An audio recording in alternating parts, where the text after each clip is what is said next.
Welcome to my channel. আমার চ্যানেলে আপনাদের স্বাগতম।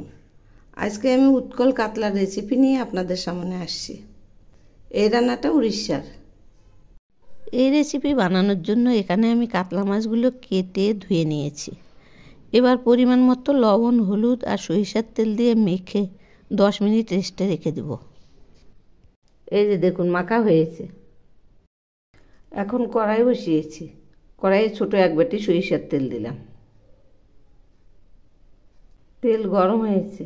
এবার আমি জিরে ফোড়ন দিলাম, আর সেই সঙ্গে দিচ্ছি কুচি করে নেওয়া 2টো পেঁয়াজ।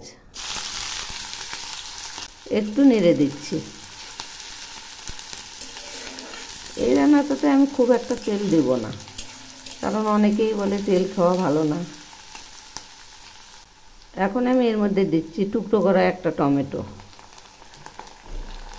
এই টমেটোগুলো খুব ভালো করে ভেজে নেব। এবার আমি দিচ্ছি স্বাদ মতো লবণ, আর দিচ্ছি পরিমাণ মতো হলুদ। আবার একটু নেড়ে দিচ্ছি।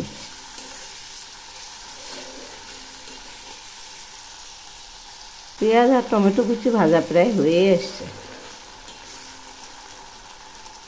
এখন আমি এর মধ্যে দিচ্ছি মিহি করে বেটে নেওয়া সর্ষে বাটা। সেই সঙ্গে দিচ্ছি সর্ষের বাটি ধোয়া একটু জল। এবার আমি দিচ্ছি 3টে চিরা কাঁচা লঙ্কা। এগুলি আবার একটু নেড়ে দিচ্ছি। এখন খুব একটা বেশি কষাবো না।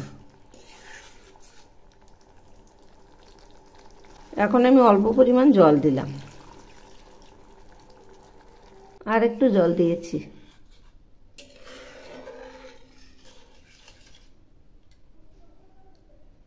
ঝোল একটু একটু ফুটছে। এবার মাছগুলো ছেড়ে দিচ্ছি। এই রান্নাটা আমি কাঁচা মাছ দিয়েই করব। এই যে দেখুন, একে একে সব মাছগুলো ছেড়ে দিচ্ছি।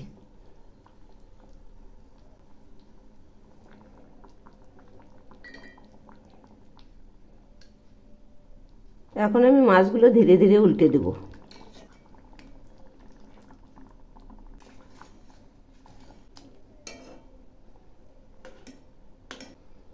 এই যে দেখুন, এভাবে সব মাছগুলো উল্টে দিলাম।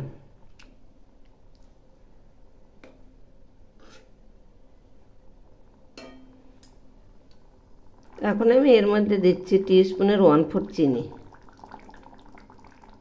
রান্নাটা এখন প্রায় হয়ে আসছে। দেখুন একদম মাখা মাখা হয়ে আসছে। সব শেষে আমি দিচ্ছি ধনিয়া পাতা কুচি। এখন নেড়ে চেড়ে নামাবো। এই যে একটু নেড়ে দিচ্ছি। দেখুন মনেই হচ্ছে না যে মাছগুলো ভাজা হয়নি, এত সুন্দর হয়েছে। রান্নাটা হয়ে গেছে। এখন আমি নামাবো। রান্নাটা নামানোর আগে 1 চামচ সরিষার তেল দিলাম, তাহলে খেতে খুবই টেস্ট হবে। এবার আমি মাছগুলো নামাচ্ছি। দেখুন না কত সুন্দর হয়েছে। এভাবে একবার বানিয়ে খেয়ে দেখবেন, অসাধারণ টেস্ট। এভাবে ধীরে ধীরে সবগুলো নামাবো।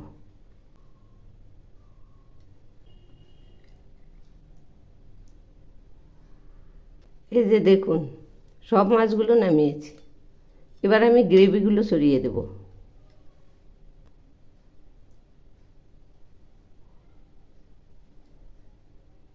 একদম সিম্পল পদ্ধতি, কিন্তু খেতে দারুণ টেস্ট। এই যে রান্না কমপ্লিট।